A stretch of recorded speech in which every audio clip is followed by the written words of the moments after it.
Oke, assalamualaikum warahmatullahi wabarakatuh. Salam sejahtera buat kita semua. Halo anak-anakku, kelas 7, siswa SMP PGRI 1 Kasbon. Bagaimana kabar kalian? Alhamdulillah, kalau baik-baik saja ya. Oke, perkenalkan, nama saya Panji Dalvian Sazen, sebagai guru bimbingan konseling di SMP PGRI 1 Kasbon. Ingin sedikit menyampaikan materi tentang belajar efektif. Oke. Anak-anak mungkin sudah tahu ya apa itu belajar efektif. Langsung saja.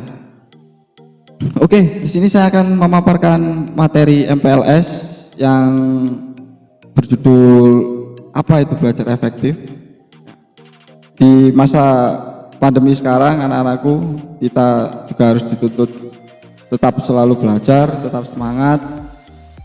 Namun dalam belajar ini kita juga harus mengefektifkan belajar kita di rumah. Dengan cara apa dan bagaimana dan apa belajar efektif itu, langsung saja saya bahas ya tentang apa belajar efektif. Oke, jadi apa itu belajar efektif? Itu bersungguh-sungguh dalam belajar, tentu akan memperoleh hasil yang maksimal. Tidak ada kesuksesan diraih dengan bermalas-malasan, namun kerja keras dan terus berusaha adalah kunci dalam meraih kesuksesan. Nah, di situ saya membuka kata kunci pertama, di mana kita dalam segala hal pun, apapun itu harus belajar. Nah, karena belajar itu kunci kesuksesan kalian nantinya.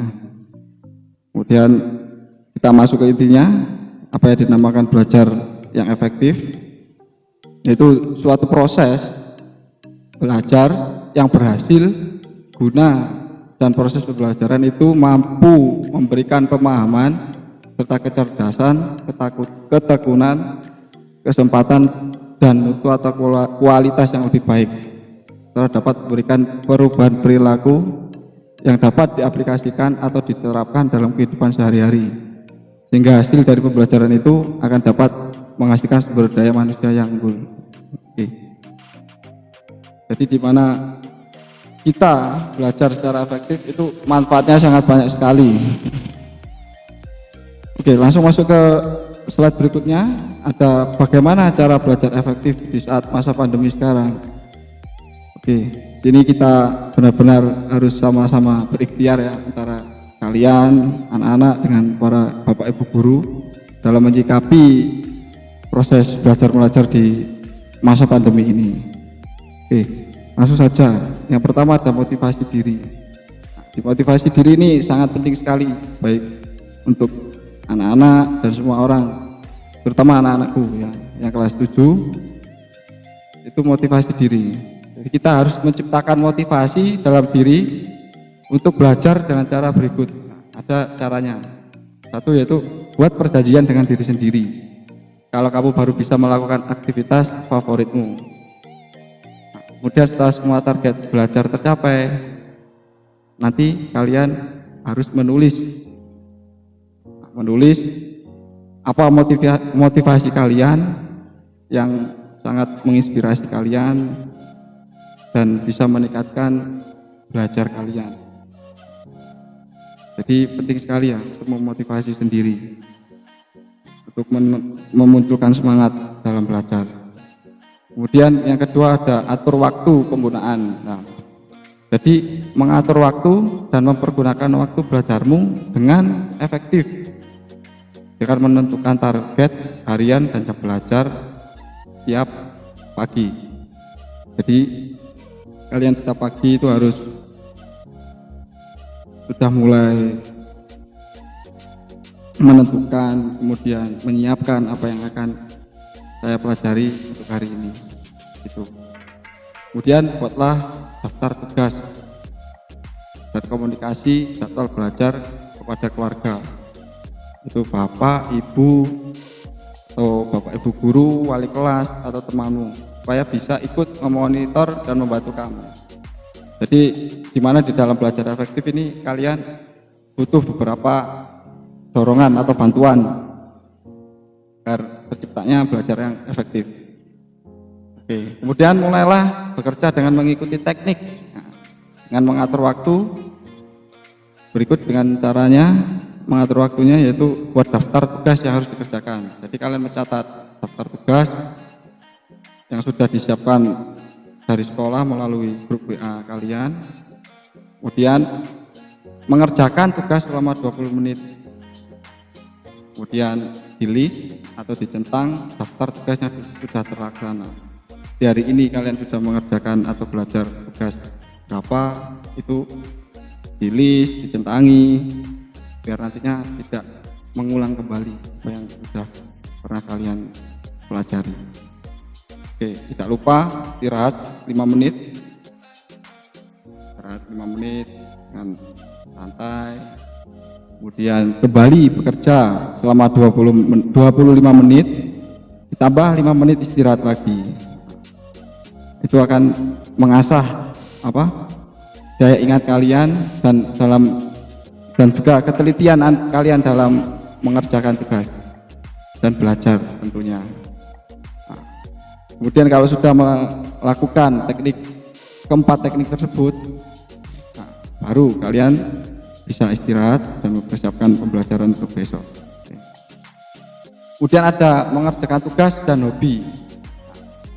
Pasti kamu dapat mengerjakan tugas yang diberikan dengan tepat dengan langkah yang berikut. Langkah-langkahnya yaitu: 1. Baca penugasan dari guru dengan teliti. Kemudian jika belum mengerti, bertanyalah kepada guru atau teman kamu melalui aplikasi chat seperti WA, grup, SMS, atau telepon. Jadi komunikasi tetap jalankan. Kemudian untuk pembelajaran daring, pastikan kamu sudah menyiapkan HP atau laptop dan koneksi internet yang stabil, yang pasti kuota yang cukup, dan aplikasi belajar yang sekiranya kalian butuhkan. Jadi banyak di situ aplikasi-aplikasi belajar yang dibutuhkan, yang sesuai dengan kapasitas atau kebutuhan kalian. Kemudian yang ketiga, mintalah pendampingan dari orang tua atau kakak kalian dalam belajar dan memecahkan masalah tugas serta dalam mengatur hobi kalian. Kemudian setelah selesai semuanya, laporkan atau kirimkan hasil kerjamu kepada guru atau orang tuamu. Jadi nanti kerjasama antara guru dan orang tua itu sangat diperlukan untuk membantu kamu dalam belajar yang efektif itu tadi. Oke, supaya tidak bosan setelah mengerjakan tugas sekolah, kamu bisa beraktivitas seperti biasa atau melakukan hobi kalian. Lanjut, kemudian ada tanya orang. Ada pepatah, tidak tanya maka tersesat. Itu pepatah yang sangat memang real kebenarannya. Tanya orang meskipun tidak bertemu langsung. Bukan berarti kamu tidak berinteraksi dengan orang lain. Kamu bisa tetap berkomunikasi dengan orang-orang terdekatmu untuk membantu proses belajar dan memastikan kamu tahu apa yang terjadi sekelilingmu. Jadi termasuk chat dalam WA, kemudian telepon, video call, dan sebagainya, itu termasuk dalam komunikasi dengan orang-orang terdekatmu. Ada beberapa cara, seperti orang tuamu. 1, kamu bisa berdiskusi tentang tugas ataupun materi pembelajaran. Tuh, caranya. Kemudian yang kedua, kepada guru, bertanya kepada guru. Kamu bisa bertanya tentang tugas atau meminta masukan atas hasil tugas yang dikerjakan, ataupun mencoba untuk mengevaluasi tugas-tugasmu yang kelihatannya sulit dan sebagainya. Gitu. Kemudian yang ketiga, ada teman-temanmu, teman-teman sekelas. Jadi kamu bisa saling memberi kabar, sharing, diskusi tentang tugas-tugas yang akan dikerjakan atau yang sebelumnya yang sudah dikerjakan. Yang keempat, kemudian ada website sumber belajar dan platform berita.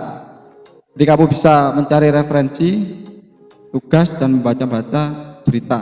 Jadi di era internet ini kalian sangat mudah untuk mencari apapun. Oke, kemudian yang kelima, ulang materinya lagi. Nah, sini mengerjakan tugas saja kadang tidak cukup untuk memahami materi pembelajaran. Berikut caranya bisa kamu coba untuk benar memahami pelajaran dengan mengulang materinya kembali. Nah, dengan cara satu, kalian menonton video pembelajaran online, kemudian diskusikan materi yang dipelajari dengan teman-teman kamu, entah itu di grup WA, SMS, atau telepon, seperti itu. Kemudian yang kedua, buatlah rangkuman atau peta konsep materi yang dapat membantu kamu mengulang kembali materi tersebut di masa depan. Kemudian yang ketiga, kerjakan soal-soal tambahan kalau kamu butuh tantangan lebih. Dimana di sini kalian bisa untuk mengasah pikiran kalian, daya ingat kalian, seperti itu. Oke, sekian materi yang bisa saya sampaikan di MPLS kali ini. Terima kasih, semoga materi ini dapat menjadikan referensi serta motivasi anak-anak dalam belajar di saat masa pandemi. Ada satu quotes dari saya, ini mungkin bisa untuk memotivasi kalian. Tetap semangat dan ingat, tidak ada kata telat dan sulit dalam mencari ilmu. Semua tergantung mau atau tidak mau dari diri kalian. Oke, sekian dari saya. Wassalamualaikum warahmatullahi wabarakatuh. See you.